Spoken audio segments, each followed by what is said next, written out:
Today I'm going to show you how to make some really simple spaghetti squash hash browns. They go great with bacon and eggs, and you can make them with a variety of ways. I've just done simply the spaghetti squash with a little salt and fried them in oil, but you could add chives and garlic powder or a little cheese, whatever you like. So we'll start by preheating the oven, 375 Fahrenheit or about 190 Celsius. Right, so these can be a little tricky to cut. You can try taking a smaller knife and sort of scoring it first on both sides, so you've got a sort of a guideline to cut by, or just sort of make a little mark in it with your bigger knife if you like, just to give you an idea of where you're going to cut. But I recommend you just sort of start by pushing it straight down in there and wiggling it back and forth a bit until you get enough of an area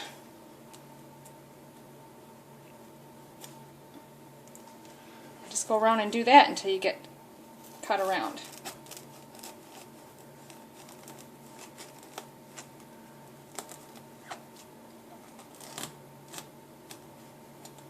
I'll turn it around and do the same thing on the other side.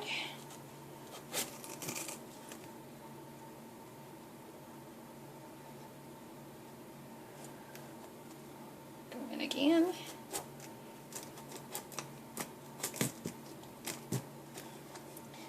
Now the hardest part would be cutting through the stem, so I found I don't do that. I actually cut it all the way around the other direction now, and then just pull them open until the stem side breaks. Until I get close to that stem, then I'm going to stop. And I'm just going to pull it up like this, and pull it apart. See how easy that stem breaks away? Then you don't have to try to cut through it, because that's the hardest part to cut through. So from here, we're just going to take out the pulp and the seeds. So I'm just going to take a spoon and scoop those out the best I can.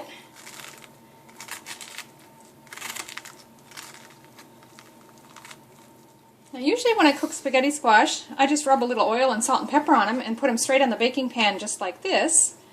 You can go face down as well, but this particular recipe the author has suggested wrapping them in foil, so I'm going to give that a try.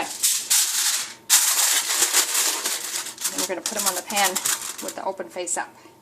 I'm just going to place those on a baking sheet and put them in the oven for 30 to 40 minutes.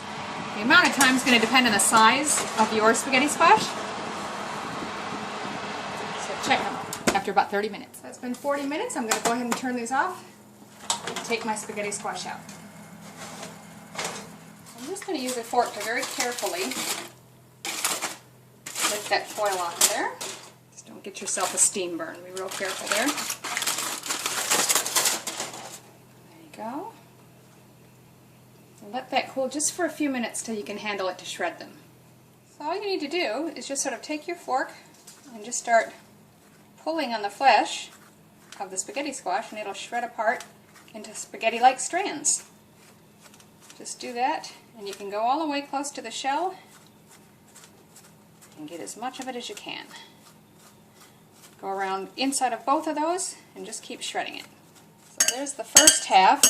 Shred it into this bowl, and as you can see, what you're left with is just sort of a leathery shell. You should be able to get nearly all of it out. Do the next one. Okay, so for my hash brown recipe, I've reserved 2 cups of the spaghetti squash, and I'm going to use the rest of it for another recipe.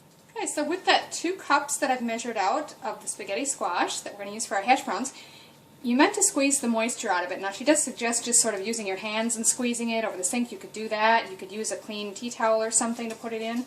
I'm actually just going to use a bit of paper towel. And just put it in there and give it a good press. You want to just get as much of the moisture out of it as you can. You can see I've already got pretty much a lot of liquid out of there, and I'm taking it out of the paper towels and I'm just going to keep squeezing it. I think it might be a little bit better even with just the hands. Whatever works for you. There's still a fair amount of liquid coming out of it, so I'm just going to keep squeezing out as much as I can. So there's my spaghetti squash after we've squashed all the water out of it. Now I've got a couple different recipes I found for this. Some say to use the paper towel to squeeze it out. Some say just to do it by hand. I found it worked better by hand, to be honest, but you do whatever works for you. Or, you know, like I say, you can use a tea towel. But I've got quite a bit of water out of it, and this is what's left here. Now what you're going to need is that, a tablespoon of olive oil, and salt to taste. I've just got the first 3 done there. This is about 2 tablespoons or so of mixture per hash brown patty. So So I've already got 3 there. I've just divided it in 4 equal portions. So you're just going to take your loose spaghetti squash, give it a nice squeeze, and flatten it into a patty. And then we'll start heating the oil in the skillet. Now I've just got this pan heating over medium-high heat, and I'm going to go ahead and add my olive oil. You might hear some sizzling, that's just some bacon in the other pan. If you've got bacon grease, feel free to add a little of that too. But just gently lay your patties in there. Hopefully that's hot enough they'll start to sizzle. There we go, I can hear it.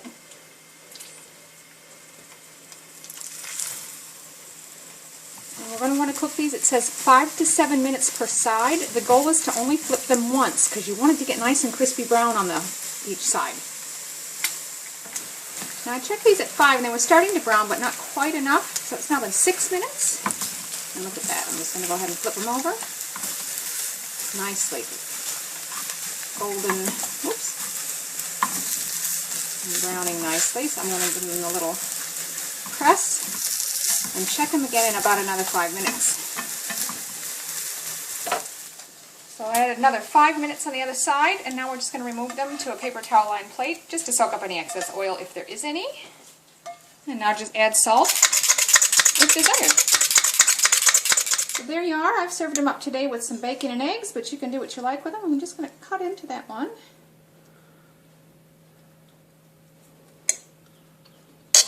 And just crispy on the outside like hash browns, tender on the inside. Doesn't taste exactly like a potato hash brown, but it is pretty good. Give it a try.